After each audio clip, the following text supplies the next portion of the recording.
Hey everyone, if your HeyGen avatar is not loading in 2026, you're in the right place. In this guide, I'll show you several ways to fix avatar loading problems and get your project working again. First, this issue can happen because of browser problems, internet connection issues, server outages, or unfinished avatar processing. The good news is that most cases are easy to fix. Start by refreshing the HeyGen page. Yeah, temporary loading glitches are often fixed with a simple reload. Next, sign out of your account and log in again. This refreshes your session and can resolve account-related problems. Make sure your internet connection is stable, so poor connectivity can prevent avatars from loading properly.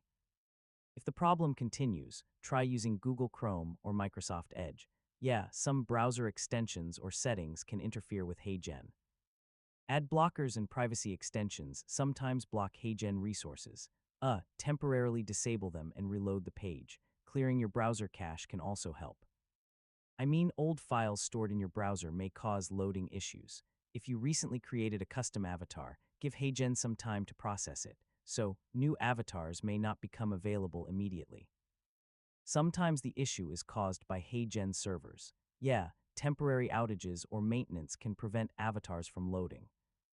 If none of these methods work, contact HeyGen support and provide your project ID or avatar ID. They can investigate account-specific issues. And that's it. Hi, I'm excited you're You've here. successfully learned how to fix the HeyGen avatar not loading issue in 2026. Thanks for watching, and I'll see you in the next tutorial.